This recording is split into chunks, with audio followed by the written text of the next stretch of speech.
Hi, and welcome to Danny After Dark. If you're new here, make sure to like and subscribe so you don't miss a notification or a new episode. Tonight is a very long overdue episode. It has been quite a while. And you know what? You guys wanted it, so we're going to bring it back. It will be another Ask Us Anything. And joining me tonight is this guy. Hello. Hi, Paul. How are you? Oh, I'm fine. I'm here on my own free will. That's bullshit. Beckham will be here, but Beckham, he runs on Beckham time. I don't know. We know he's not putting on the electricity in his unit because he doesn't ever put the lights on. That we know. No, it's candle and bath time with rose petals and a little spritz of cinnamon. That's so specific. I know. Oh, God. So okay, y'all have been so excited for this. Like, since I posted it, the amount of messages I got was like, y'all are pumped for it. So I'm really excited. Ask us anything, true crime related, non-true crime related. It's been a bit. So maybe okay, let's take a step back. Maybe there are some people that are relatively new to this channel who don't know who this. Why did she just...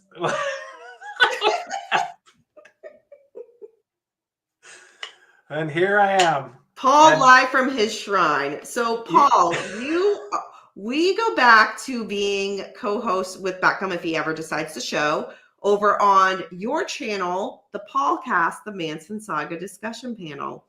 Mm-hmm. And you have been on summer break for quite a while. Yeah, and I'm about to go back on it.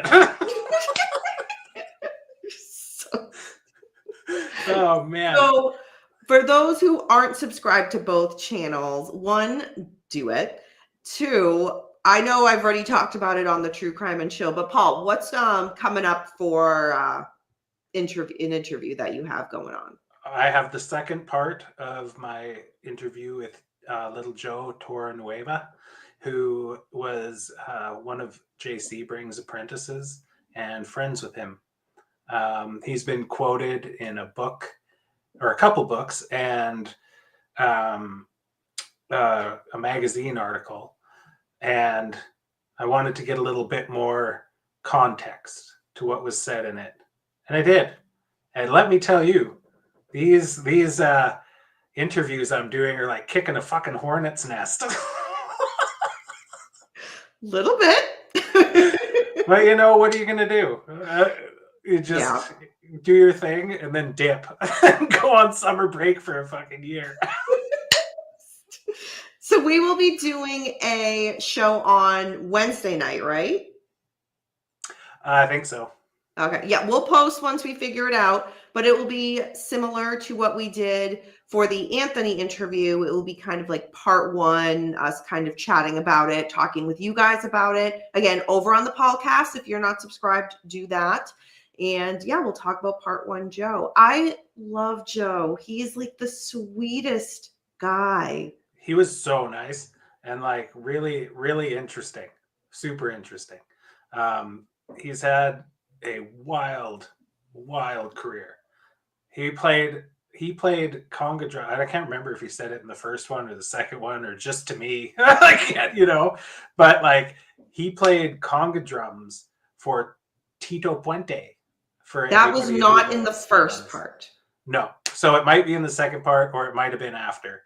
But, you know, I've thrown away my brain cells like confetti for years. Oh, Paul, you didn't have one to begin with. Linda says Paulcast is killing it with the great interviews. He absolutely is. Thank you. Nick, like and subscribe, family. Thank you. All right. So while people are trickling in, hello, everybody who is here in the chat. Welcome. For those who are watching but not in the chat, still thank you for joining. So again, any questions, feel free to ask. Beckham will join at some point. I don't know. I think it's probably for the best. But Mr. Jinx, if I order some swag from the Danny After Dark merch, would I be hit with tariffs? Fucking probably. Oh, I can't even go down that rabbit hole right now. But you know what, Jinx? Does it matter? I mean, isn't it worth it? For what? No, wait. All right. You know, I always. Oh, Beckham's in the green room. No, he's not. He's lying. Oh, he does that every week. Don't mind. That's Don't so listen funny. to him. Okay, hold on. Let's see what's going on here. Well, so the thing. No, never mind. I'll wait till later. All right. Let me go back. I'm running the show. This is Danny After Dark. What do you think this is? The Paulcast? Yeah, it's no why it's taken so long. Speaking to the man that doesn't know how to put the electricity on. Hey, man. How was the bubble bath? I just got home. You just From got the bubble home? bath? Yeah. Well, I hope it's because you stopped to be a doll and get me a coffee, but I doubt that. I heard, Doug Smith, I heard that Clem Burke passed away. Oh my gosh, thank you, Jinx. That is so sweet. Thank you. Very much appreciated. Canadian 99 cents is like, you just got 50 cents. That's what you got. Paul, it's Jinx. It's very appreciated. Thank you for the Canadian pesos. Hey, Danny, take a picture of my logo. It's right there. Beckham, Jesus Christ.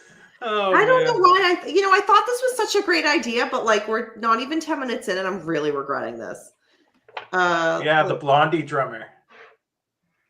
All right, let me go back. There's questions that have already been asked. I'm scrolling through the chat. Hello, everybody. James asked a question. It's not that big. I'm so surprised Paul's even here. Oh, I had to promise night and day and be like, Paul, yes, yes, we will go on a 5-year summer break. It's fine. Oh, I thought you had to give him AOC gifts once a day for the rest of the 365 days. All right. I love her. For those who don't know, Paul Cam. or Beckham, would either of you like to say who your political crushes are at the moment? Oh, who else could it be? It's not Marjorie Taylor Greene. Yeah, they are very AOC. We're having a bit of an AOC moment, me and Beckham. That's where we're bonding over the attractiveness of She's AOC. Gorgeous. Man. To give credit where credit is due, she is gorgeous. Like a powerful Latina being in office. I love it. Love it. She's gorgeous. Absolutely gorgeous. Yeah, thank you, Doug Smith. She's so nasty. She's so fucked up. Oh God, what is? Oh God. James. Tish, I see your question. We'll get to. We will so get to that. All right. I just want to make sure I don't miss questions. If I do, I'm so sorry. But Karen Diamond has a great question. Danny, Paul, and Mr. Beckham, hope you're all well. Karen is from Australia. How did you all meet? We met on a show like this. We went on the Stoner Van Houten show during the pandemic because we all had the same Manson book and we were like, hey, you know what'd be a good idea? Let's go on and talk about it. And then we just kept doing it like a bad heroin addiction. And no, we were reading books, remember? Yeah. We do book reviews on stuff and then got sucked into things and got different interviews and learned along the way and got rid of stuff. And it's weird ride, man. It's let me tell you, YouTube is not for the faint of heart. it's fucking certainly let me twist Paul's negative answer and to flip it into what the reality was. Like Paul said, we met in the Stoner Van Houten YouTube channel chat.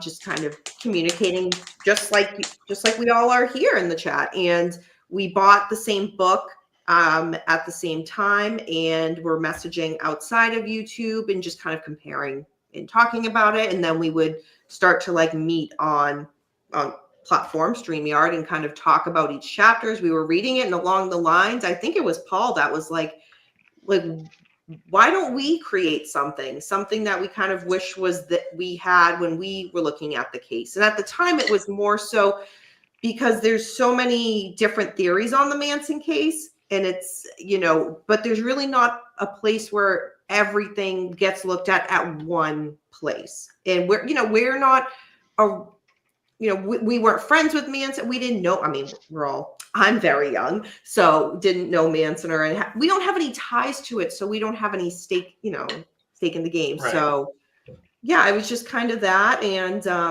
we started that we launched the Paulcast in February or January 2021?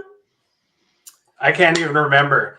I blocked it out. It seems like forever because it's been lovely, right, Paul and Beckham? I didn't even know who Charles Manson was before all this. It was the pandemic, and we were all starved for human contact. Pretty much. And now we have too much.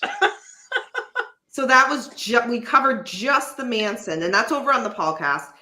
Just the Manson case. And then I started Danny After Dark like 7 months later. And both of these guys were very instrumental in helping me start that up.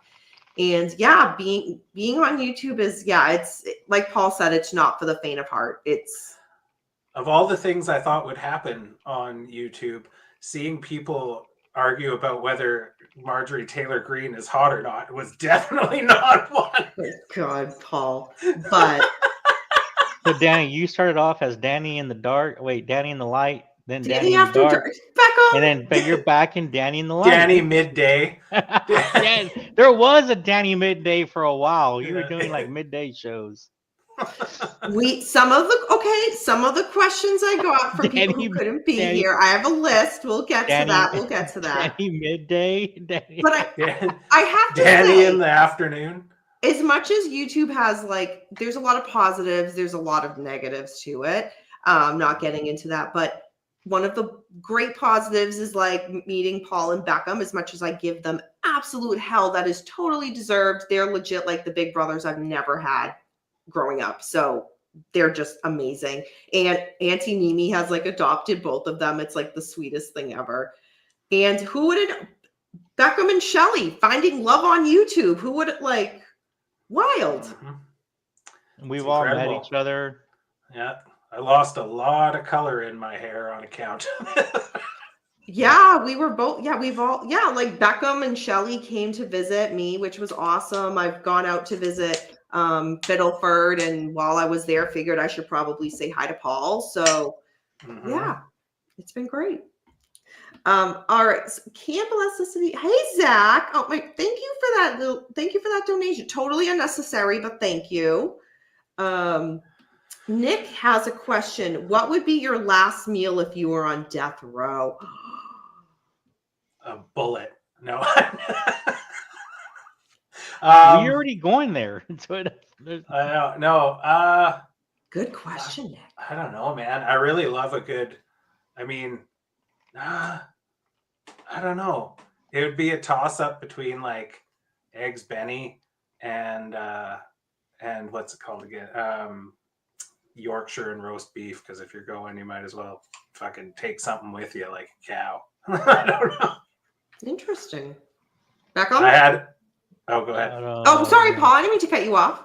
No, that's okay. I took a good sized pause in between there. I was just gonna say, when I was in Yorkshire in the UK, I had the craziest Yorkshire pudding, and it was so good. I love it so much. What is Yorkshire pudding? I don't even know. It's like this deep fried thin bun thing, but it's kind of empty, and you can stuff it with roast beef and gravy, and it's fucking incredible. That's what it is.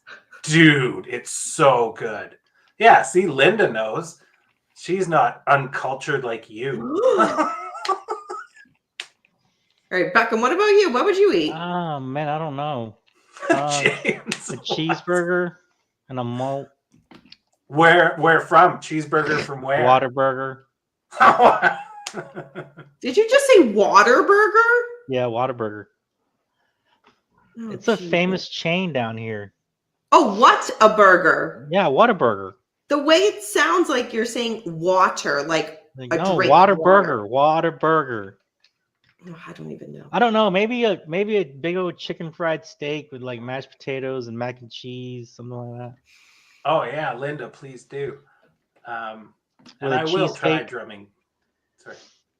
A cheesecake, a strawberry shake. I don't know. Cheesecake's so good. Yeah, with a big old glass of milk too. I mean, you can order all kinds. Even if you're even if you're full, you can just keep eating. Mm-hmm. So there were things that each of you said that would be part of mine. Cheesecake would be the dessert. Mm-hmm. And my meal would be one of my former bosses. You'd eat one of your former bosses? You've been watching too much true crime, Danny. No. You gotta stop with the Dahmer shit. Well, one of my former bosses made, and she gave me the recipe. Oh God! Don't tell me you're I've gonna come talk about so close. I think I sent you guys the your recipe. mashed potato taste offs. It would be her mac and cheese. It's Mac and cheese. her taste mac off. and cheese is the best I've ever had in my life.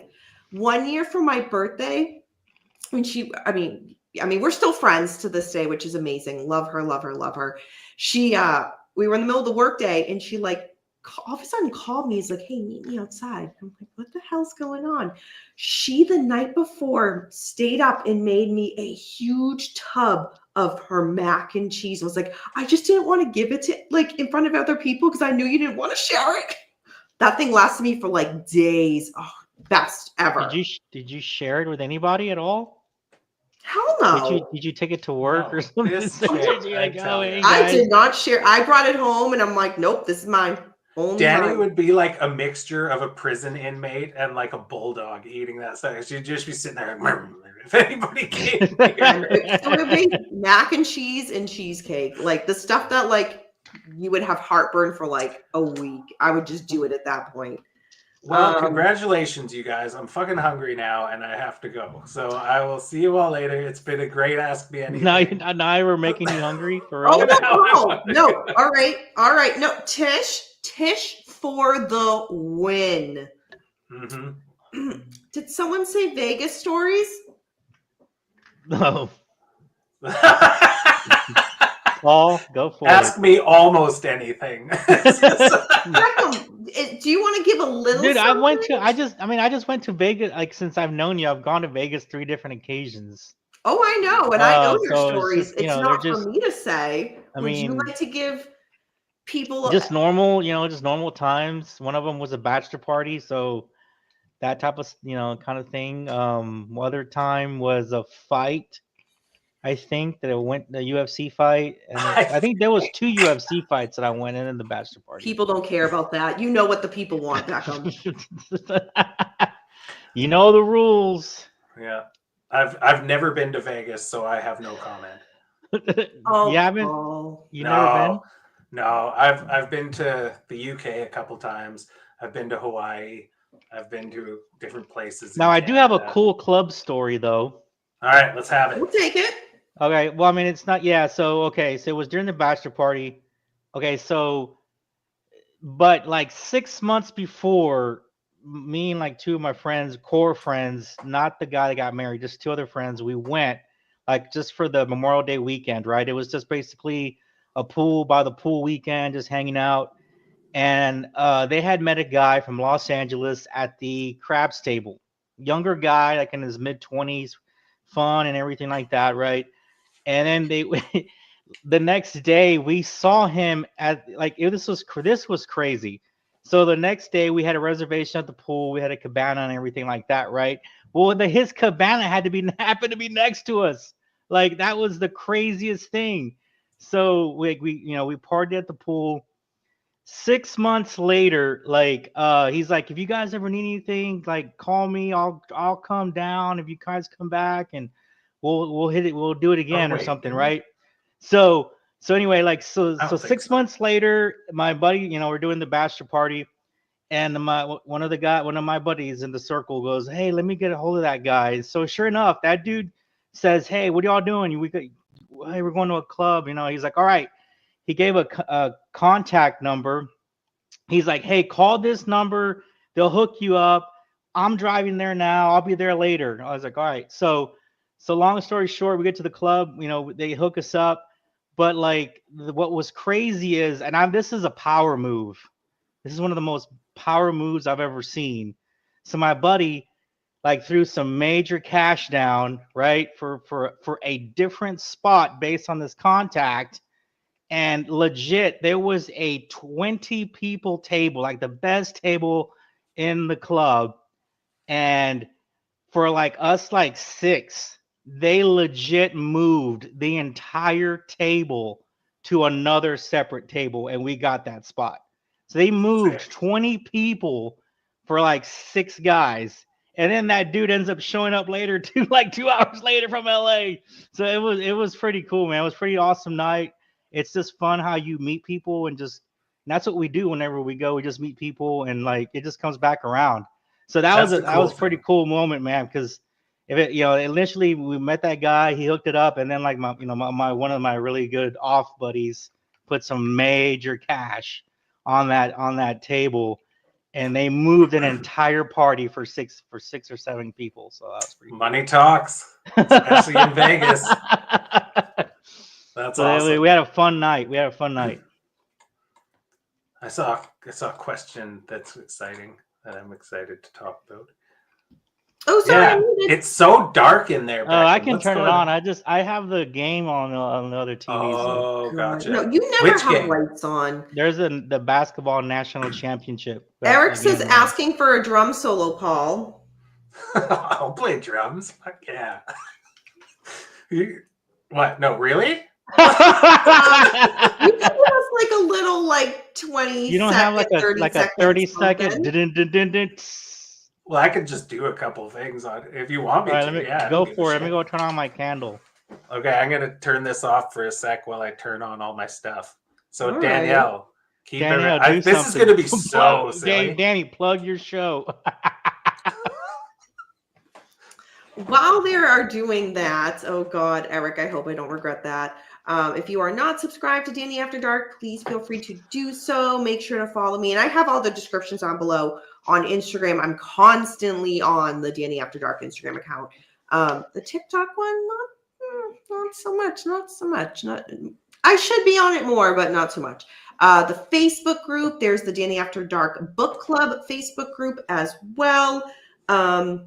There's reminder, the book club meeting is next Saturday, the 19th at night. That has already been selected. So make sure you are a part of that. That's already been posted on Instagram and on the Facebook page. All right, Paul, I'm going to remove Can you hear it? and back up. Like, can you guys hear that? Okay.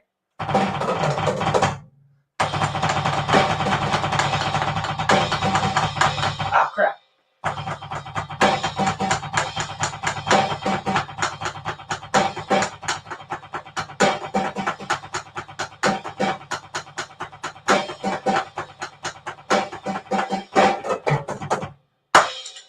Yay. I was trying to learn some Fear Factory the other day.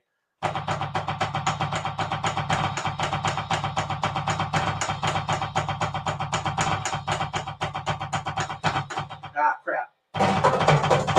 The bottom triplets is, wait, I'm using two. Ta-da. Okay. That was enlightening. Thank you. Thank All you. right. Thank you, Paul, for Could you hear that? Yeah. Oh, okay, cool. Yeah. I was gonna say play Gojira, but you stopped, so you know it is what it is. Gojira? Yeah, right. Karen Diamond says, Danny, I can tell how much love and friendship between you, Paul, and Mr. Beckham. Much love. Thank you, Karen. That is the sweetest thing.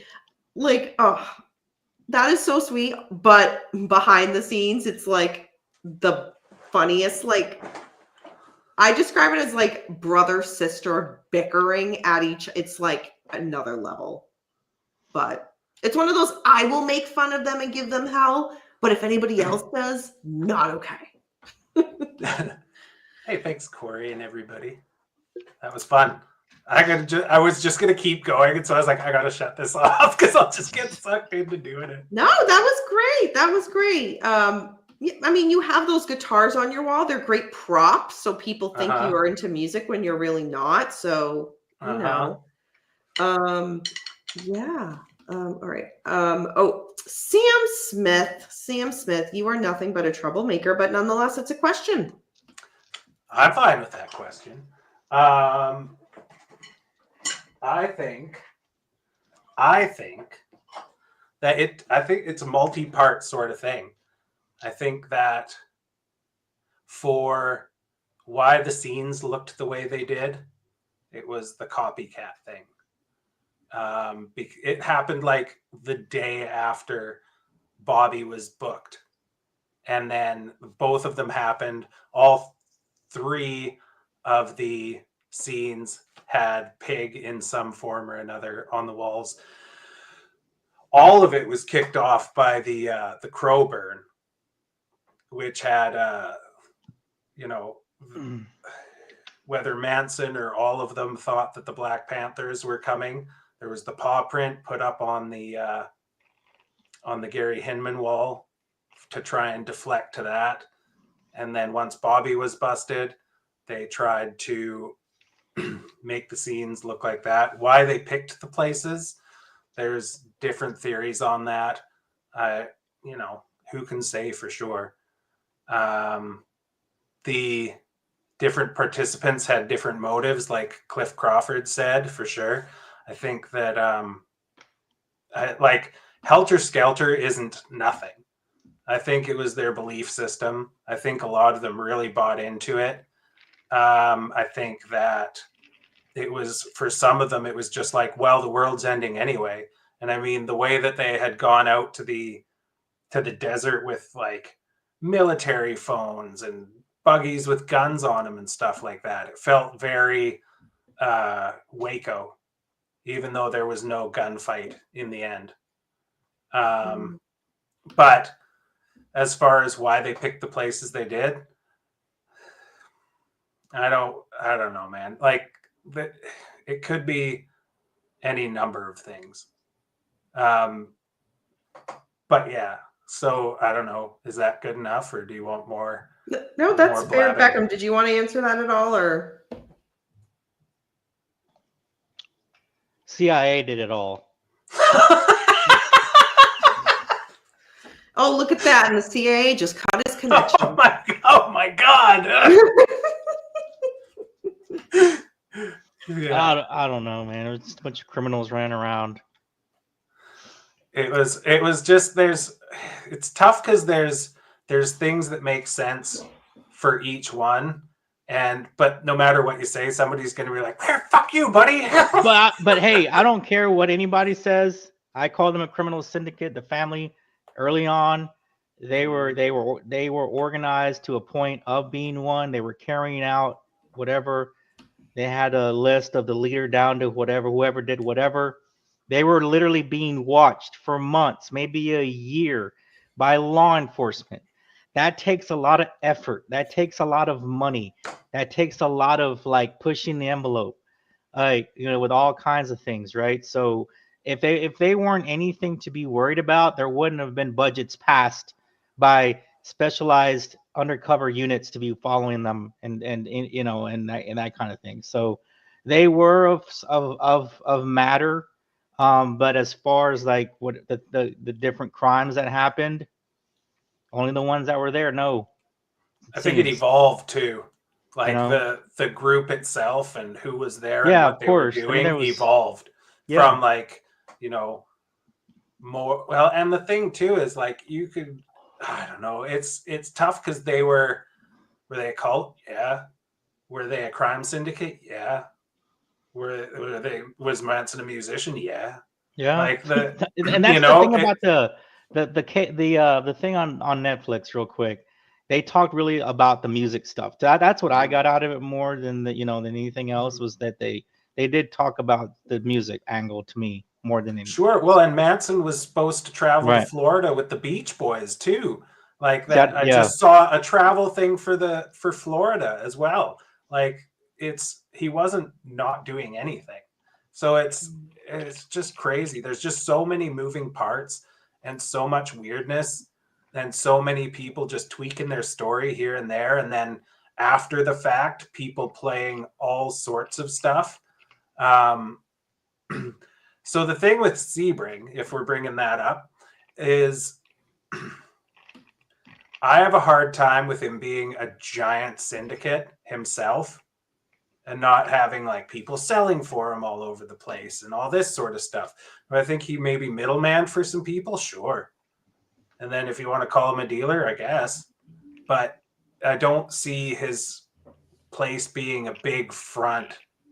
You know what I mean? Like, I don't see it being all the hair cutting and all the stuff that he was doing was just to hide the drugs that he was pushing. I don't think it was like that. I know that Steve McQueen's wife said in like 86 in her book that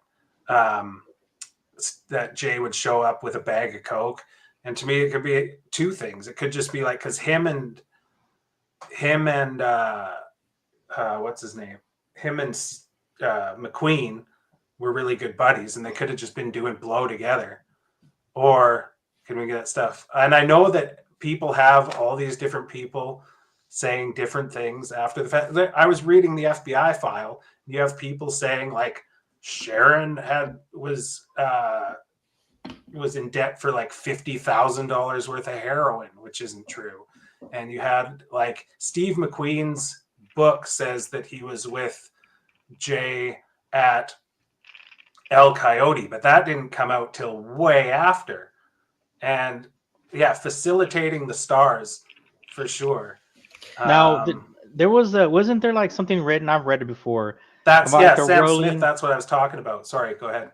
Isn't there something about? I read this somewhere about the Rolling Stones like going to Capitol Records. It was probably in the early '70s, and to go meet whoever, right? And they walked in. There was a big old bowl of cocaine just sitting there in the lobby Yeah. or in the office Ooh. of somebody. So by that, are you basically saying that Capitol Records was running a cocaine enterprise out of the building? They were doing so many drugs. There was so many drugs around. I'm like just saying, like, you know what I mean? Like well, the book about what's it called again? Chinatown, that was made, that we all read. Mhm. Remember Jack Nicholson had like bowls of weed and stuff like that in his house, and then they were so rich, people would just come in and rip like $100 bill in half and that's throw right. it in his fucking That's bowl. right. That is, yeah, that's right. That's right. I forgot about that. There was another Manson related question. I do see some other questions you guys have that are not Manson related, but what? Paul, what? There was so the load of MDA held in New Orleans that was headed to Polanski is not a thing. It's in the FBI. It was somebody from a British tabloid had said that there may be drugs in trunks that were going from Polanski to Frykowski, and they looked into it and it went nowhere. It was there's the write-up about that they're going to look into it. There's the write-up about, hey, we're giving you this heads up. And then there's another piece of paper in the fourth FBI file that just says this was a thing, but not like it, but it didn't go anywhere. Just like a lot of the things didn't end up going anywhere. Rob Chapman had a question earlier. Hi, Rob. Manson topic. Who gave Tex, Leslie, and Pat a ride back? Why didn't they come forward? They went separately. There was a guy that worked at the Retz ranch that was hooked up to the back of Spawn, and he was the guy who picked up Leslie and brought her back, and then she hid from him when he came back to the ranch. Linda, are you guys still in touch with Mike Brunner or Daniel Arguelles? Yes. Mike is amazing. Yeah, Mike's a good shit. He's Love a good Mike. man. Love Mike. Paul, the student, raising his hand. Ugh. Okay, speaking of Paul, getting off the Manson topic for a second. I know. I'm sorry, but there was a good one, and it was actually part of one that someone messaged to me because they couldn't be here. Wolf, it was you. Wolf, I'm trying to get to it. Well, okay, while I'm trying to find that, so Linda asked Danny, will I be at CrimeCon this year? I will be at CrimeCon, and stay tuned. Mm-hmm. But I will be, it's going to be at Denver this year, so I'm going. Okay, this one was related to one of the questions that got messaged to me. Oh my God, was Paul, how is Bunga? And Wolf said, Paul, can you show us your dog Bunga? Haven't seen him in years. Yeah, I can get Bunga. I fucking love that dog. He's the best, man. He's such a good dog. He checks his brain at the door whenever he sees another dog or people. He just wants to love on them so much. But he's a fucking amazing dog. And he's a big boy now. He's like 70 pounds or something like that. Do you want to get him at the end or whatever works for you? Oh, the gun? Yeah. Yeah, I have shoot the gun with the balls. Yeah. Or tennis he balls. likes those regular throw one though. Neil Peart. Oh my God, Rob. Oh, just such a shame that he's not around anymore. The guy was a fucking Canadian treasure.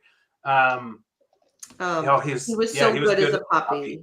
And he's real good now. He's funny. He's just a big lazy shit. But I'll be right back with him. I gotta hear Robert. I haven't heard Robert Evans in a while, in a long time. Robert Evans. I just found out that there's a cartoon of Robert Evans, and he did the voice for it, and all he does is Coke and girls. Do you know what somebody? Okay, do you know what somebody commented on our Facebook page, or because remember I took a video of our show, the episode. Do you remember the reporter that was like? Yeah. Oh, the girl.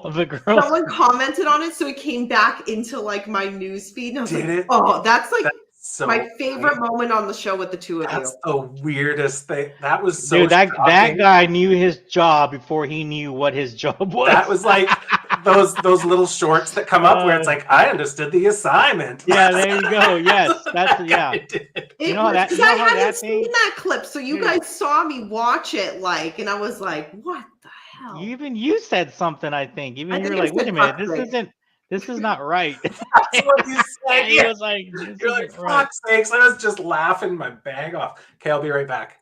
All right. So Paul is getting Bunga. So yay. We get to see Bunga pictures all the time, but I know y'all don't, but oh my God, Bunga's amazing. While he's doing that, on the topic of pets, a question that I got sent to me was, Danny, are you going to be getting any more cats? Beckham, you got two more when after we started the show. That's when you got Luke and Leia. Fostered Luke and Leia. A year after we started the show, I believe. Yeah, they were supposed to be. Hey, guess what? We're adopting. Wait, did you? You didn't. They weren't y'all's at first, right? No, we were fostered them. It was supposed to be for a week. A week turned into 2 weeks. And then how many cats do you have? 6. So I'm involved in feline rescue. I've been volunteering at the shelter that I volunteer at in Salem since 2014. Oh, wait, hold on. We'll get back to that. All right, Beckham, I'm going to take us off camera so that people can see. Here he is. There's the boy. Hey, buddy. Look at this. Hey, you good boy? Yeah, he's huge now. He's doing real good. He's going gray a little early under his jowls here. But other than that, he is a perfect dog. I'll be right back. I'm going to go put him back upstairs. We got an aw, Paul. Yeah, Bunga's awesome. Bunga looks like Paul. Linda, oh my gosh. No, Bunga's awesome. Bunga is a great dog for Paul. Yeah. So, while Paul gets back, Yeah, thank you, Paul. He looks. I'll make sure Paul sees these. Yeah, so okay. As y'all know, in the rescue world, people always need fosters, and took in 2 kittens. It was supposed to be a week. A week turned into 2, and 2 turned into they are not leaving. And then Luke and Leia. And Fiddleford is the one that named those kittens of mine. Yeah. We got some. Okay, Paul. I want to make sure you see. We got a bunch of comments about Bunga. Wolf says He looks like oh, yeah. Yeah. We have a similar look, like ooh. He did do that. He was like, "Wait, what's going on over there?" Bunga's so cute. Bunga learned to hump legs from Paul. No, dog as big as Bunga is helpful in Canada when the ice closes in spreads. Yeah, that's right.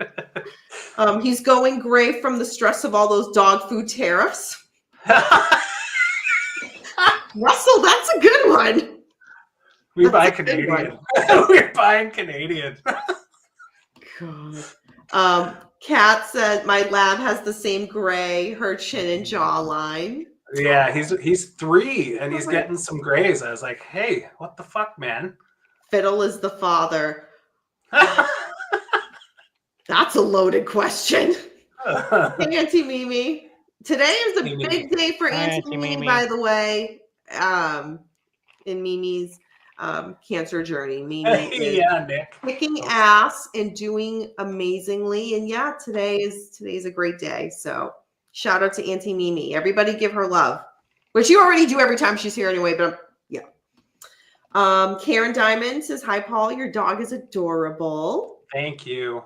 He's the best. I fucking do love you that give dog. your indoor pets rabies shots? So he's vaccinated. So for dogs, that's one thing. In Massachusetts, whether your cat is indoor or outdoor, rabies is required by law. So yes. Mm-hmm. Paul, can you get Grecian formula for Bunga? I don't know what that is. I don't know what that is. What is that?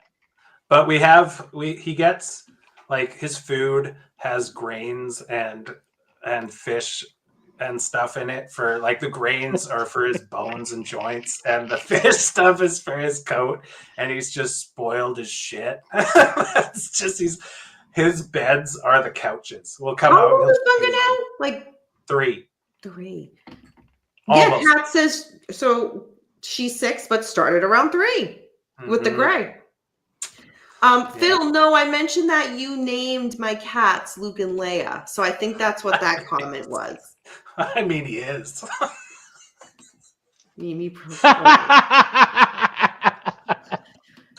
Renee in the house. You have to do it in California. Do what? Renee, what did we miss? No, I saw those snake pictures. I'm never fucking going back again. Fuck that. Renee, so Renee put up pictures. She's biking, comes across a rattlesnake. That's called a nope rope around here. That's no fucking way. But one of the best things about California is Beckham tumbling down the hill. Oh, James, that's so funny.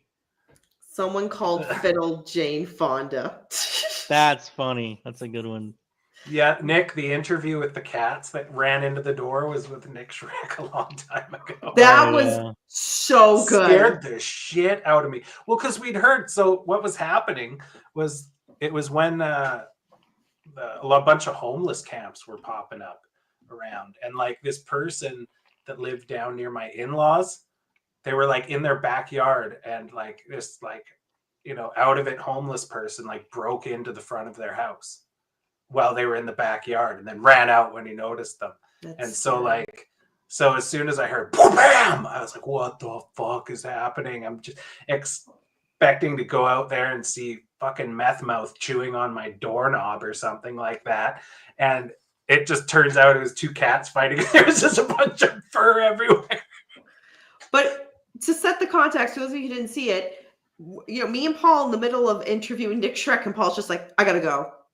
Like, what the heck just happened? I mean, it was just the wow. let's see, what is Robert Evans ran Paramount, John DeLorean ran, and I know I totally just butchered that. DeLorean? What a I don't know what that is though. The DeLorean, the John car. DeLorean ran DeLorean. The car. Oh, Yeah. gotcha. I didn't read the John part. I was like, what's the? I didn't know that was. Yeah, okay, I got it. So kind of going off a little bit again because I got some questions sent in. I'm just Johnny Carson invested 500,000 into that. The DeLorean Oh, car. really? Yeah, it was a flop. That's a lot of money back then. Yeah, they liked it because it looked like wings. How much would it? Well, it was like between $25 and $50 in the 60s. So Danielle will look up the counter. Why don't we put Beckham to Oh, you? Okay. Sorry. Okay. If it wasn't the Stones, it was somebody else. I don't remember who it was. Was it maybe 1969 Aerosmith? to now. So it was like somebody like a major. I'm sorry. If it wasn't the Stones, it was somebody else. Speaking of bad. all this stuff, I emailed the woman just today. I emailed Steve McQueen's ex-wife, and I got a no comment. What did you say? Oh, I just said I wanted to get some perspective on some things she wrote in her book about J.C. Sebring. J.C. Sebring. Okay. Yeah, all right, so Paul. And she was like, "Nah, dog. There's no way. Were you way, like random Canadian asshole?" I'm the Paulcast. Yeah. Paul, you said $25. 25 to 50. Yeah. All right, so if it was $25, that would be now $218.11 for a man's haircut. Holy fuck! If you paid on the higher get end, some fucking coke with it. If you pay, Paul, that's not nice. I'm just kidding. Don't go after my J. Oh my god. J. Sebring, I respect. Nothing but respect. So if you paid on the higher end back in 1969, let's say you paid $50 for a haircut, $436.23 for a That's man. insanity. That's insane. I mean, I still think that like if you go over to the States, or not over to the States, sorry, if you go to the mainland and you go to one of the like niche spots for your haircut, you're paying like $150. But that's still nowhere near. Yeah, like $200. That's fucking crazy. Mm-hmm. Does that include manscaping? That's the tip. What are you doing to my channel? Hold on. Very wholesome channel. What's marked cocaine? What is that? It was legal. Paul paid to get his back. Oh, God. Oh my god. Oh God. So one of the questions that we got was, and this was clearly from someone who watches the Paulcast. Oh no. Is there another LA trip in the works at some point? No. Okay. No, because I ended up in the hospital last time.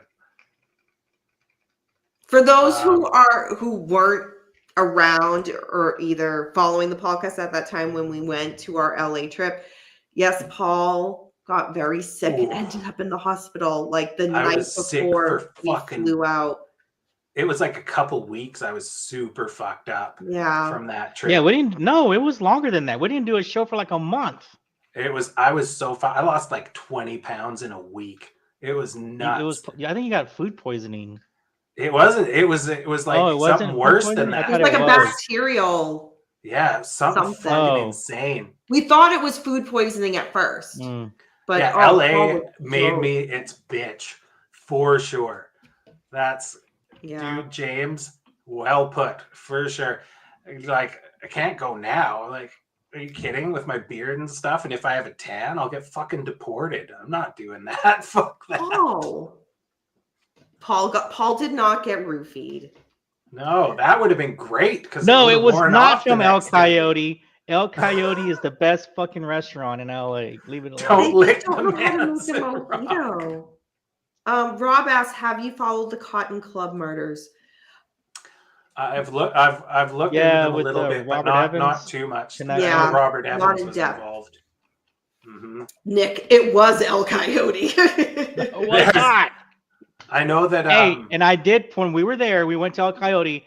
I parked for free. Remember that? you did. Remember? Yep. Thank you. I saw you give someone I a think it 20. was illegal though. But No, no, it wasn't. What are you talking about? you know, it was. So I had a margarita there, and it was ass. But the salsa was fucking magnificent. The That salsa was really good. What was the place we went to? It was like a large group of us. We went after Spawn Ranch. Oh, that's the That other one. guacamole El Rancho. El Rancho. Oh, Because it was so like That's in intense on the Chatsworth. lime. It's El Rancho. I think it's El Rancho or something. yeah, like that place was fucking awesome. That was And we really were walking by trees with oranges and lemons in them, and it What took hack all of question my are you power asking, to not. Watson? Where's the Beckham LA won't answer my hack question. What was the okay? I what don't was know the hack question. I don't know. I don't know what it's. Is your ad trending wrong? There is good What- picks called Hollywood and Crime. They did a series. Okay, thank you, Linda. All right, so yes, another LA trip in the works. In a nutshell. Oh no, man, I love spicy food. My stepbrother fucked me up when I was a kid. He came over from England, and they were super into Indian food. He told me that it was the new. Oh, I've never had Indian food. Oh, Ugh. it's so good. It's amazing. No. But he Don't know told if me I it's can the eat. new national dish of England instead of fish and chips. And but he like tricked me into eating What's super the hack spicy vindaloo, question? and it fucked me up. What did you eat? Because I've never had Indian food. It just doesn't sound exciting to me. Oh, it's so good. It's so Danny, many have you had spices it? and so much stuff. I Danny had doesn't it like once happiness. in college, and I didn't care for it. See, Danny I didn't think is she just would. like, I meal want to that be I got, miserable and I should bland. clarify. The meal that I got, I didn't care for. The one thing I told Danny to take me to in Boston, she didn't take me to. I What was that? wanted the best clam chowder ever, and she just failed at that. How could you not take him for some What? clam I know, chowder? Danny. All of it. What are you talking about? Oh, the vindaloo is so good, I'm man. just Like messing with you. when you go to the UK, everywhere. I was in Glasgow, and I had insane curry. It was so good. Curry's nasty. I don't like that. I tried that. That's the dip, right? No, there's no. Oh, what's It's the dip different. called? There's like stuff that they call curry, but Oh, it's okay. just Indian food is great if you know what to order. I don't Yeah, know, Okay, man. that's the key word, like Paul said. If you know what to order. When I went with my friends in college, whatever I got, I did not care for it. Do I like Oh. poutine? It's okay. I it's never had it till I visited you in Fiddle. mhm. Of course It's I I mean, will. what's not to No. like? It's like cheese curds, gravy, and fries. Corey, she took me to this like main mall of little restaurants, but there was no like major like, hey, this is the spot for clam Beckham, chowder. you were so full of it. So I don't Danielle know. was like- maybe the Sam Adams next across time. the street from a cold Sam Adams. What more do That you was want? yes, but that okay, I'm clam chowder, like We went to the Speakeasy Arcade. No, I'm not saying that. I'm not saying all the other spots. I'm No, not talking Danny about was that. like, all you get to eat are rice crackers. Fuck you, Beckham. and I got and the- drank alcohol. Beckham got a Danny like coffee. Yeah, that was good. I went to Ottawa recently, and had some pretty decent poutine there.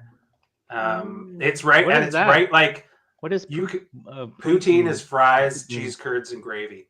It's so good. I had it when I visited him in Fiddle. So good. What's a lobster roll? Lobster. Lobster roll. that's So the Boston way of saying it. good. What is the Danny, Boston why are you not taking me to these spots? lobster? Lobster. They're She just so took me to expensive, go get but drunk. they're That's where so she good. took Beckham, me next to. time you come. She took me to all these Lobster places to roll. get drunk at and a fancy coffee. Paul, I'll Nice. send Yeah, you my sure. book. Wait, what is that, Paul? What is that stuff that you just ate? Poutine. Yeah, what is that? It's fries, gravy, and cheese curds. Beckham, it's really so good. Yeah. That sounds like Paul, will you It's put your email in deadly. the chat? Yeah, I'll put my email in the chat. Fried clams in Essex. Yes, Auntie Mimi. Yep. That's funny that there's a place in Ooh, Boston I love called clams Essex. too, Danny. Take note, Danny. Clams, clam chowder. What else? Lobster tail. She's Well, like, lobster tail is a dessert. oh, I thought it was What? an actual one. Yeah, I was like, okay. I Do you didn't not like know that. what lobster tail is? No, I thought it was like a It's lobster the tail like, of a lobster. yeah, no, that's lobster seafood. tail, the pastry. Oh my gosh. So See, we didn't. I don't even know what that is. I'm pulling up This the comment picture. has failed to post. You go to into Danny like after- Boston, an Italian pastry place, and get a lobster tail. I didn't like that thing from. Oh, the cannoli. I did not like cannolis. Oh my god! Thank I you, know, but I Charlie. just didn't It's a like it. I just didn't pastry. like it. It won't let me comment my email address. So it's paulcastvi@gmail. That's really weird.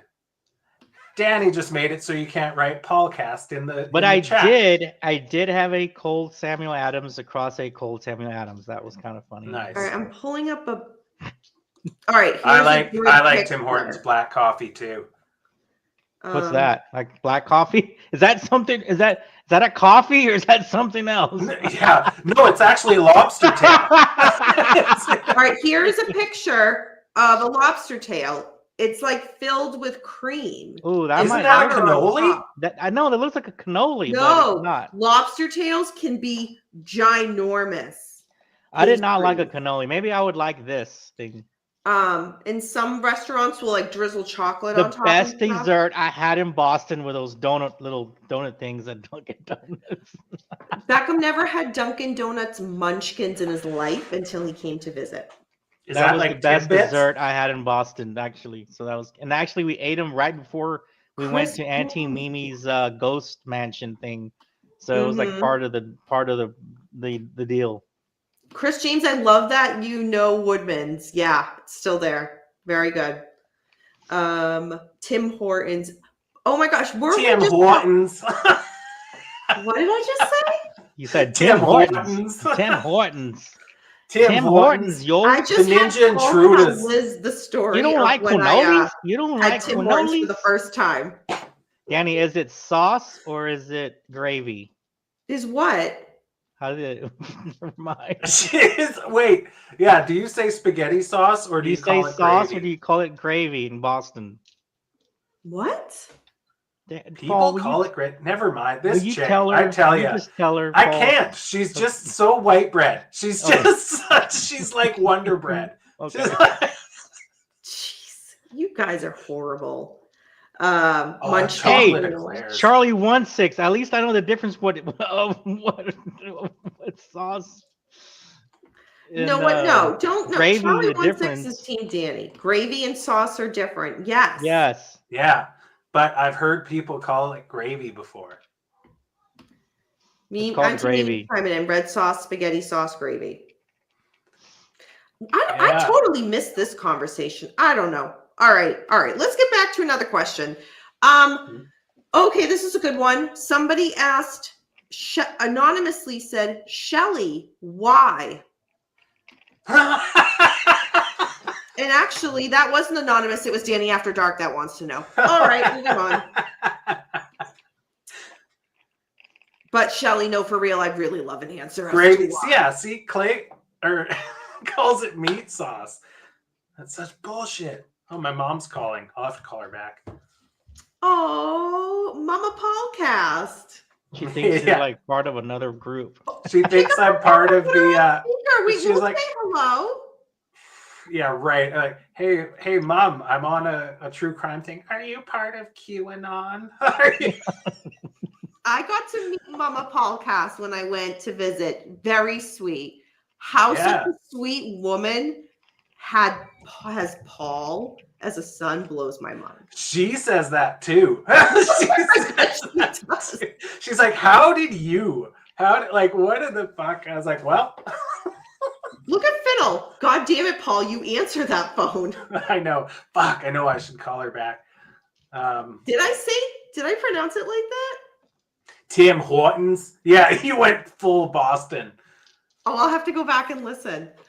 Will you describe so I never had Tim Hortons in my life until I visited Paul and Fiddle for the first What is time. that? I don't know And what Paul took me through the drive-through and he picked me up at the airport. Paul, I made you describe for Liz what it was like, that experience. It was like holding, if any of you have ever had a Chihuahua, if you like hold food close enough to them, they shake like they need a hit.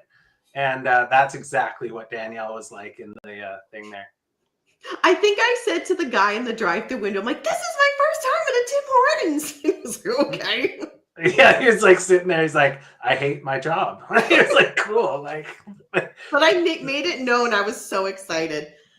But Paul's mom loves a vindaloo. That's 100% true. That is. It's so strange to hear the word mum. My mom. Yeah, she's got a little bit of kind of like this weird bastardized version of British. What My were they stepdad for like most of my life was super British. Like his accent, most of my friends couldn't understand. And so I say like mum and like weird stuff like that. Just like, and I call like people, not like people, but I call like my wife love. And it just is like, yeah, it's just things I picked up from the old stepdad.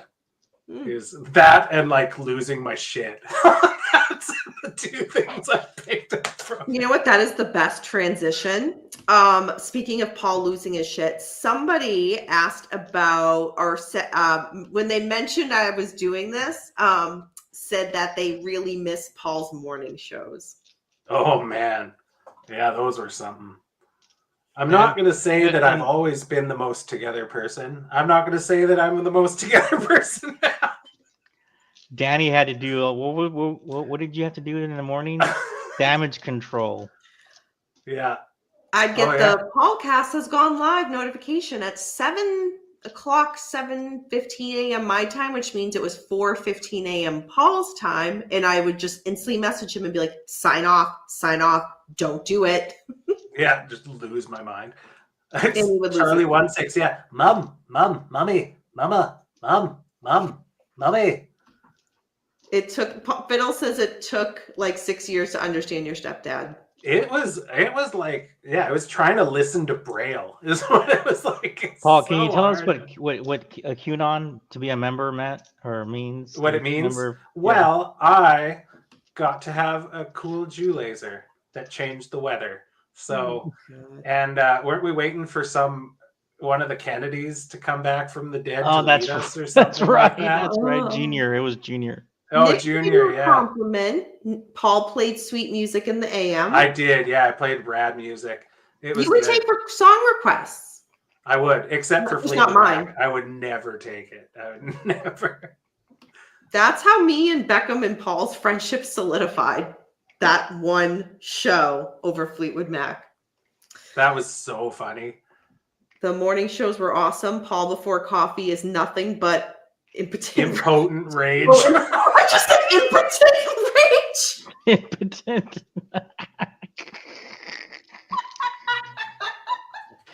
Wow. Hey, I resemble that remark. Wow. Let's just move on. Let's end the show. That was fucking awesome. Yeah, I misread that word. Woo. What did you you can say it either way, impotent or impotent. Mimi said Uncle Ken made the best requests. Oh, it was so funny. Yeah, he made these wild songs. I'd like hear it, and it's like, is this noisecore? What's going on? But since it was Uncle Ken, you played it. Of course. Mm-hmm. Yeah, I'm not gonna fucking play what you want. Oh God. One of the questions we got was, and this was I don't like to, like, if somebody couldn't be there, I don't want to say this person asked this. But I will say it was somebody who didn't necessarily follow Manson's saga. They were more at the tail end, but they want to know if there's any book recommendations that any of us have that about the Manson case that we can suggest. I kind of paraphrased, but you get what I'm saying. Has anybody actually gone through the intelligence documents? They were pretty That's good. a question. Me. Yeah, Paul has. Well, that's They were pretty actually good. I mean, it's a good read only because it's reality. That's what the yeah. the So undercover intelligence unit like that were conducting there's surveillance on them. That's what they wrote about. That's the report, and it's real. So you know, I think that there's a whole bunch of books that have a whole bunch of different stuff in them, and they're all kind of like some of it's bullshit and some of it's like good. Like Ed's like Ed Sanders' book has some wild stuff in it, but he also like makes up quotes from people. So it's the problem is so that's why I like reading the documents. I think it's like I read the 76 appeal of the Manson case, and it was dry as fuck, but it like goes through the reasons why the things happened in the case, and like taught me about some things that I could go back and look at the actual transcripts of, like the ballistics test they did for how much William Garrettson could hear in the back of the house, in the back house there, and like with and without the stereo on. And I didn't know that, and I didn't know about like how Manson lost his right to represent himself, but it's in there, and that they were given a chance to speak and didn't, when a lot of stuff is like, well, they didn't get a chance to do this, that, or the next thing. I think the books, he was close to the ground, but took so many liberties that it's like, well, what's bullshit? It's crazy. Yeah, a lot of liberty. You can read all of them. I think, like, if you want to know about what everybody said about drugs and mob and stuff, it would be Nicholas Schreck's book. If you want to know about the Love of Brother copycat thing, it's George Stimpson's book, Goodbye Helter Skelter. If you want to know about the trial itself with Vincent Bugliosi grandizing himself, it would be Helter Skelter, which I think you should start with anyway. Yes, just to 100%. kind of the idea of what's going on. The first bit of chaos is interesting. Just looking at what what Tom O'Neill was doing to study this case, and then it just goes into La La Land, and then like there's just so many books. And for me, it's just easier to read the documents. Like the court transcripts are super interesting. You get to learn about a bunch of people that you wouldn't know otherwise, but they're overwhelming.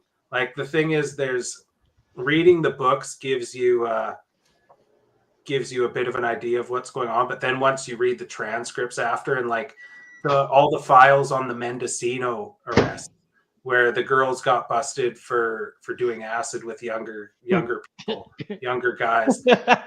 And there's just so much information in there. The one of the best things I've read recently was the fourth part of the FBI files for Manson that you can get in the FBI archives, because it's like 500. It was like 500 and something pages of like documents and newspaper articles, but it was chronological. So it kind of, you got to see how the investigation kind of built and changed and stuff. And it talks about them finding Harrigan and all them, and Pick Dawson, and then being like, well, no, they didn't do it. And then going through and all the crazy rumors that were going around, and then them actually finding Manson and stuff like that. I thought it was really interesting. Yeah, agreed. Yeah. Anyway, so long story long, fucking all of them. Because of Tom O'Neill's, that was my first introduction to this whole thing. Mm-hmm. And then doing my background investigation into God, what's his name? CIA guy. Sidney Gottlieb. No, the Oh, agent. Reeve Whitson. Reeve Whitson. For the longest time, and for the longest, like I had so many midnight talks about it. I thought Charlie and Reeve Whitson had a shootout at Steel Drive at 4 a.m. Yeah. Oh, man. Remember the early pandemic days when like a lot of us weren't working and we were just at home kind of Well, no, when I was working, it was laxed because well, it'd be the like world was closed. Okay, point being, it'd be like 3 a.m. and my phone would ping, and then it would ping again, and it was Beckham, and he's, oh, you guys, I just read this, and I'm like, this changes everything. this changes everything. Oh God. Serious question. Uncle Rico is William Garrettson in 76 movie. I don't know what. Do you mean Uncle Rico from like Napoleon movie? Dynamite? Yeah, that's what I was thinking, dude. If you stare at Danny, it's just a shirt. It's not a dress. Oh my gosh, you guys. The real killer of JFK will appear. But I will say, the Shorty Shea book. I'm not one to bash a book or bash an author. The Shorty Shea book, 3 pages in. Remember you guys when I would like message you like the screenshots? I'm like, please tell me I'm the one reading this wrong. It would talk about like how the 2 people from the book met in like this long explanation. And then the following paragraph would say, it was unclear how they met. And I'm like, what the hell is this? Somebody said JFK in there. Sorry to change the subject so rapidly, but Yeah, I just listened to I just listened to the hearing that they had for the JFK stuff with like Oliver Stone and a couple of people to do with him. And right? it was so interesting. It was really interesting the stuff that they talked about. And there's like I am not an authority on fucking anything, but definitely not the JFK thing. But I thought it was interesting how they talked about 3 separate attempts before they got him. Yeah, Chicago, Dallas, and I don't know the third one. I forget where the third one was too, but Chicago was one of them. Then there was like a video that they're going to try and get from NBC that they think what's his name, Oswald, might be in the crowd already on the bottom floor or outside the building. Yeah, they talked a bit about some stuff that was in the JFK documentary, the one that came after the movie. It was pretty recent. Oh, and why was LBJ was already ducking as they were turning? Yeah, everything was super fucked up. He's already like this. He's already like. It was so quiet you could hear Uncle Rico throw a football over the mountains. Yeah, NBC has a film footage of Oswald standing outside the school book depository and buried it. I don't know, man. It was dangerous times. And Paul, you and I have talked about this. How many people died that looked into it, like that had like legit reasoning that looked into the Dorothy Kilgallen thing is for fucking like a intense. decade.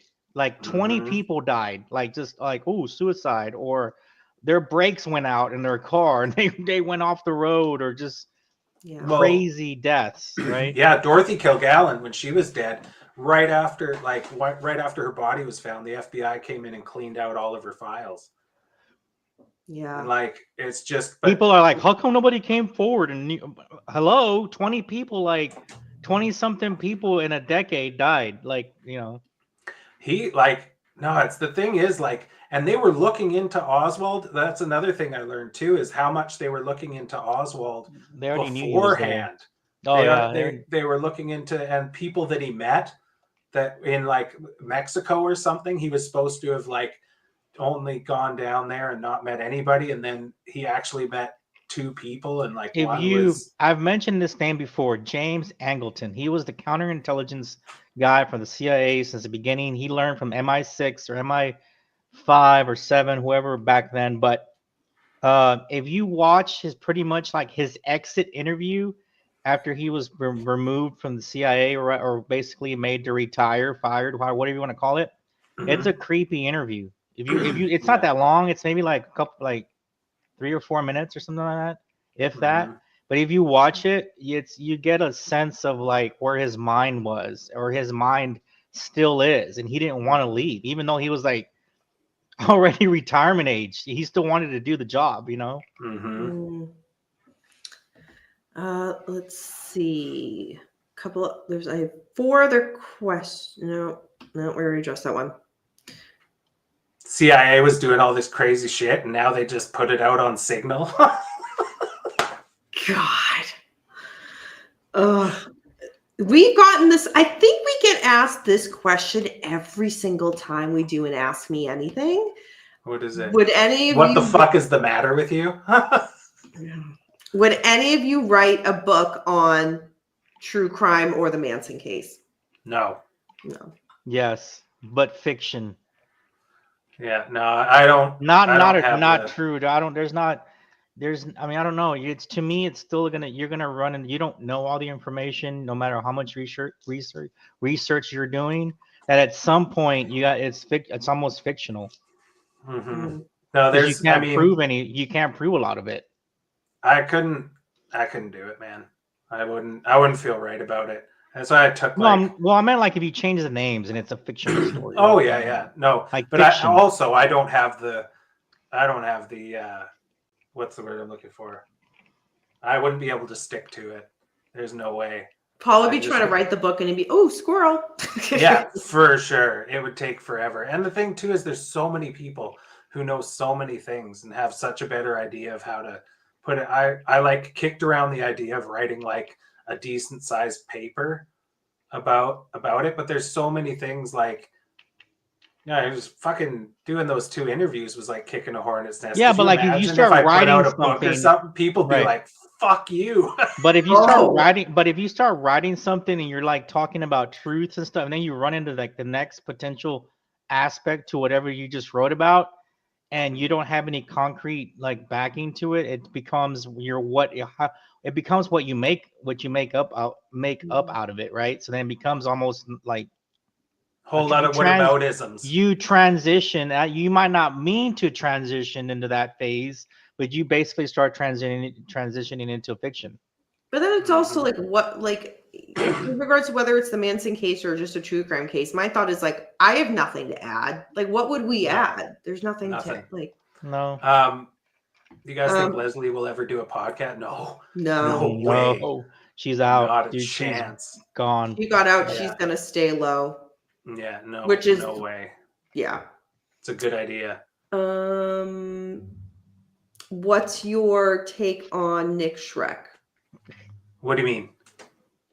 Well, we talked about earlier, like in regards to book suggestions for the case, like Nick and what, Nick's theory on the case.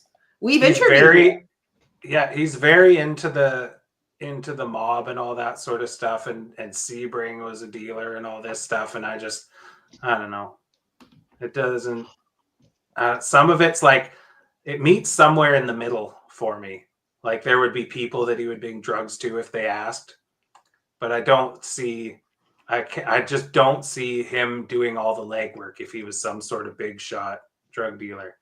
Few more questions because I know we're getting near the kind of hour and a half mark. I want to be respectful of Paul's time, aka he wants to go hang out with his dog. Yes, Beckham. If people are asked, okay, so when people ask about Sebring a dealer, well, if he was dealing, whoever was dealing, they were pretty close to the group that they made the movie Blow about. That was real. Well, and the Canadians and fucking the Blow people were dangerous. Okay. Yeah. There was lots of drug dealers. Yeah, you would have ran into them. It would have been about territory. And who would you have paid off, or you would have gotten taken out? What's the other guy's name? There's another guy. There's another guy's name here that What, Danny? that I'm forgetting. That look on your face that went to the funeral. But there was like a bunch of drug dealers and mob people and popes and baseball players and actors, and it was just like No. So, okay, there's one more Manson question that I got in advance, then one non-Manson question. So let me ask the Manson question. Future of the Manson saga discussion panel. Will you guys be doing any more shows after this set of interview? Maybe. Only if something big happens. I fucking, man, like, I enjoy looking into stuff, but at the same time, it's like, you're always going to There piss might be off. somebody I'm going to try to get interviewed, Paul. Mm-hmm. Yeah. And that would be a really good one. Well, there's a couple people I'm hoping that this person is still, I'm no disrespect, but I'm hoping that this person is still alive. I mean, because, people. That would be a big start, Beckham. Sure. That's a good place to start. That's a good place to start. Find that out. But I think, yeah, there's a couple of people I'd like to talk to. And in that case, but just to kick around. Because at this point, again, it's like I feel too bad at this point for doing it, because like I said before, I don't watch a lot of Holocaust movies because it hits too close to home, and all this stuff is about like actual people's families. If like people who are really close to it put stuff out, that makes sense, like relatives and this sort of stuff like that. People who've been doing it a super long time, I guess. But the rest of it, like, it's just like, it feels gratuitous and kind of like mean. And I don't want to do it. And I also fucking don't want to argue with everybody for the rest of my fucking life either. Like, it's, because I'm so very like, if somebody's like, well, it's fucking definitely this way, I'm like, well, how do you know? Like, where's that come from? And people get mad when you say stuff like that. Because it's not that I'm not shooting anything down per se. I just don't like definites when they can't be definite. Okay, so I want to, the one person that was really that blessed us with their time and allowed us to visit and spend time when I've spent time there many times now is David Ullman. David Ullman opened his house to us early, kind of like when we went on our LA trip, and we were able to go and visit him and look at the layout. We didn't have to worry about parking. We had a parking spot. We didn't have to worry about having to ghost out of there or kind of thing. So he opened up his house. Up there is crazy. Yeah, he opened up his house. He showed us around, talked to us for like forever, man. We were there for a long time at that time. We've gotten to know him a lot better now. Really good guy. He's nice guy. Opens his house if you want to visit, type of thing, and he'll give you like the, what he thinks and just tour. Everything. Yeah, it's pretty cool. So if everybody ever gets a chance to meet up with him and that kind of thing, he's a good guy. And watch his movie. He has got a movie too. So yeah, entertaining. Let's see. Does Vancouver Island have? Dude, it's so mild here. It hardly has any ice sports. The thing that's interesting is like about where I am in comparison to other parts. Like the further north you get, the colder it gets, which makes sense. But also like everywhere else in Canada, like Toronto, it gets to like -40 or something like that. In Ottawa, we went there and the first day it was super mild. And I was like, that's sick. This is cool. The next day it was biting cold. And I'm an island kid, so I am softer than puppy shit in a microwave when it comes to the cold like that. Oh yeah. All right. So I just don't know, because like so many people expect it to like really snow here, but we get like a fucking week maybe of snow. I was like, not when you told me that when we first like met, I was like, what? Because I'm from New England, we get hit hard in the winters. So like when you're like, yeah, like a week. I'm from New England. The other thing that I find really crazy about where Danielle and Aaron live is how early the sun sets in the summer. Like, Oh, because dude. I was talking about it still being light out here at like 10:30, Dude, and that's they're what I like, hate about "What the LA. fuck?" The sun comes up at 5 in the morning. You're trying to sleep. Yeah. Oh my god, that's so Yeah, annoying. we would do like our Manson show, and Paul would be like, send us a picture after, and he'd go outside. It would be like 11 o'clock his time, and like it's like the sun was just setting. It's like, wait, what? It's only 8 o'clock there. Yeah, it's No, no, crazy. no, no, no. Like for him, Oh, it I would don't just know be about weird. that, but Wait a sec. I need to look. Sorry, I need to look at the hockey scores. I gotta see what's Oh my going on God. here. Right. So if anybody has any last minute questions, get them in before we wrap up. But this was an interesting one. That was fun. Paul, Danny, and Beckham. Any true crime cases that happen to close to where each of you live? Oh yeah. If you listen to Paul, Island Paul's got Crime, some crazy ones over there. oh, there's some nutty shit that happens around Yeah. here. So Paul, Paul, can you win, give some names Paul of wins some that cases? one hands down.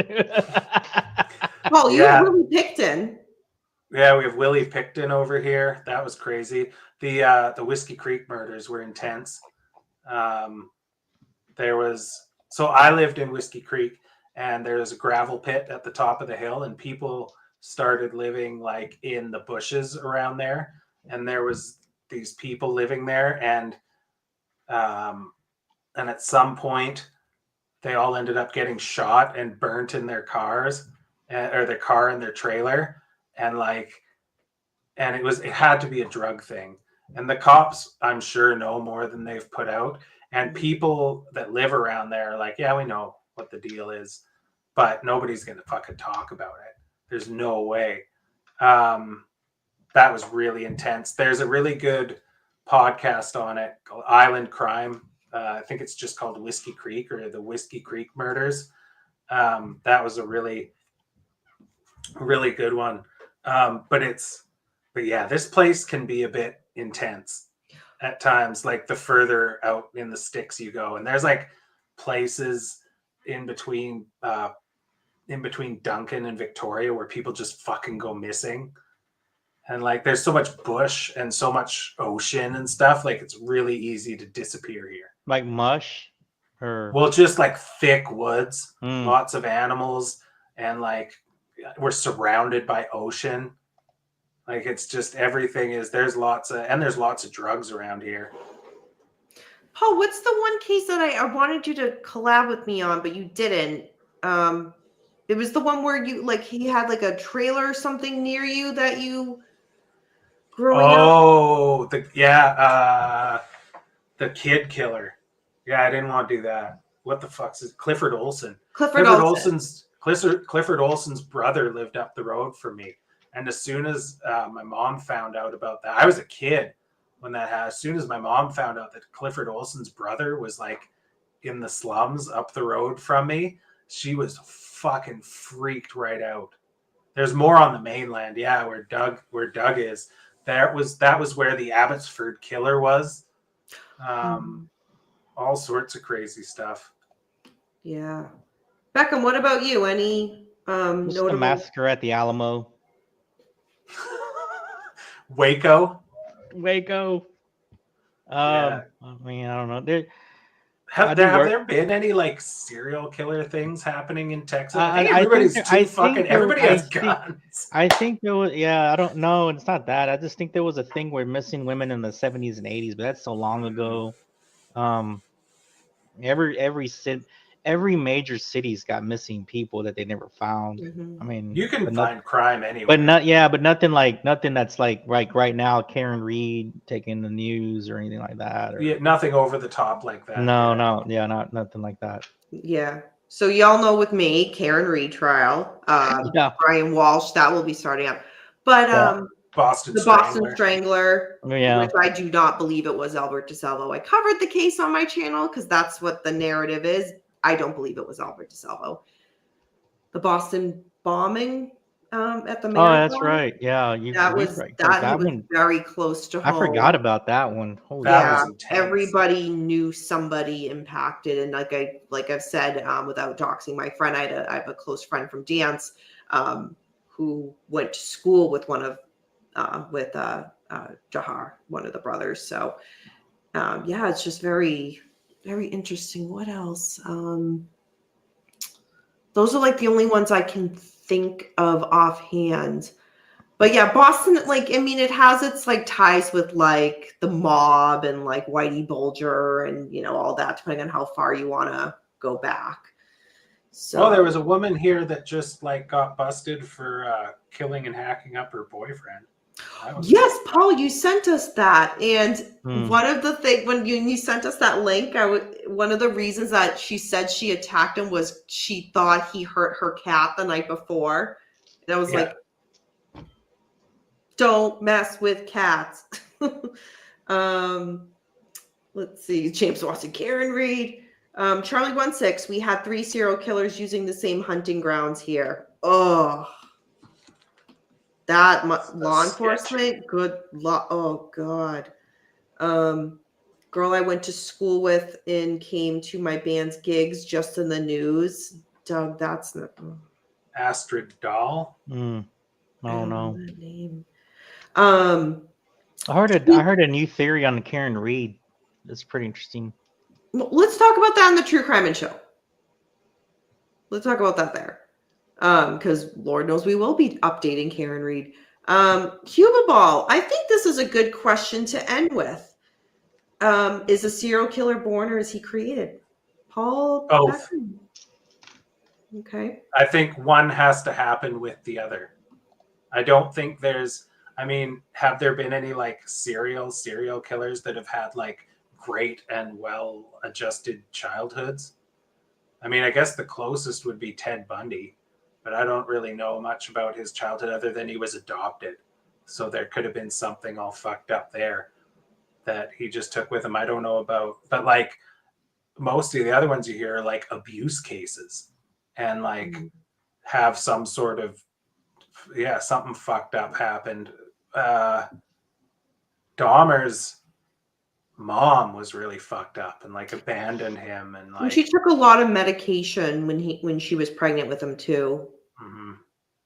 Which, I mean, at the time, like, I mean, going back decades, we didn't necessarily know the long-term side effects of like a lot of those medications either, to be fair. Mm-hmm. There's certain things that happen that just point you in the direction. I mean, for anything, but it's just like how it hits you, because something could happen to somebody and they turn out fine. Something could happen to somebody and they turn out to be a fucking psychopath, right? Like, just all Richard Ramirez, his uncle, like he saw him do all he kinds was of stuff. fucked. Yeah, that his growing up was fucked. And like, but like, then there's people who see horrible things and turn out like, you know, they need therapy and shit, but they're fine. Yeah, I was gonna say there needs therapy. So Beckham, do you agree with what Paul said? Yeah, combination of both. I agree. I think that for every person, it's a little bit different. I think it has to be for that individual, the right balance of the nurture and nature kind of being shifted in the wrong direction. And then once it clicks in a bad way, then it's just no stopping from there. But I mean, that's just my thought, because like Paul said, it's like for every 20 people that have gone through X, Y, and Z that have gone on to, you know, commit these heinous crimes, you can show 100 people who went through the same thing and didn't. But there needs to be the kind of right balance. Yeah, Tish is right. There, allegedly, that Ted's grandfather was most likely his father. That's one of the rumors. Yeah. Charlie 1-6, the psychology has to be in place combined with the environmental factors.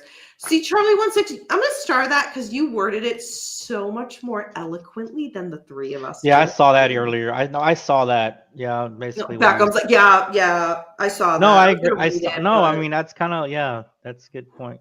Doug, that was near me. Olson tried kidnapping my schoolmate. Dude, when there was a bunch of kidnappings going on, I almost got fucking kidnapped. Somebody, like, these like 3 people in a car pulled up in front of my mom was in the bank and I was a kid and I was out front of the bank, and they were like, "Hey, can you point us in the direction of?" I think it was another bank they were asking about, and I told them it was around the corner, and they were like, "Could you get in and show us?" And there was this guy working on his yard behind me, and he was like, "No, it's just around the corner." And then he just told me to go in and see my mom, and that was around the time like Dunahee went missing and stuff like that. You were It was almost fucking- kidnapped, dude. You were gonna get in the Yeah. car. How old Yeah. were you? Oh, I was like 7, something like Jeez. that. that's It was scary. And like, I didn't really think about, I think I processed that it was fucking weird what was happening. And when then I was did you a kid. process? Oh, you fucking, okay. How about Tim Hortons? But Anyway, yeah, wait, so you were just saying that you didn't really process it at 7 years old? no, you realize something's fucking weird about it, but then it just go about your life, right? Like, but then like later on when I think about it, like that's fucked up. That was really weird.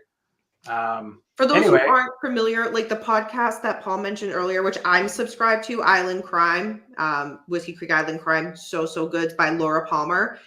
The Michael Dunahee case, I did not know about So that until sad. talking with Paul and listening to the podcast. It's the equivalent of the Adam Walsh case here in the US, just to give some perspective. Yeah, that was when nobody was allowed to go to the park anymore on their own as a kid. There had to be a parent around. Before we were just like free range children. But then that happened and everybody was fucking like, oh my God. Because it was like, Yeah. It was so sad. I still see pictures of the guy. I ended up working with his uncle at the shipyard in Victoria. Did I know that? Yeah, I think so. He used to have every year they'd do like some sort of like run or something for it, and he'd have a picture of him on his shirt. Oh, that's Yeah. so sad. It's horrible, fucking horrible. Um, Anyway, on that note, I'm gonna go give my kid a hug. This is fucking sad. All right, Paul. Okay, we're gonna wind it down. Thank you, Yeah, I'm surprised we got Paul to stay for this long. For someone who enjoys his summer break. Yeah. All right, everybody. Thank you for joining us for this Ask Us Anything on Danny After Dark. If you are not subscribed, please do so. And then also, while you're at it, hit the subscribe button for the Paulcast. That channel link is down below because we will be on Wednesday, or date to be determined. But I either think way, it's Wednesday. we'll be doing a recap of part 1 of the interview that Paul did with Little Joe. So make sure to check us out over there. Thank you, All right, guys. everybody. Thank you, Paul. Thank you, Beckham, for joining. It was fun. Thank And you, guys. remember, everybody, until next time, we don't live in darkness. Darkness lives in us. Bye, everyone.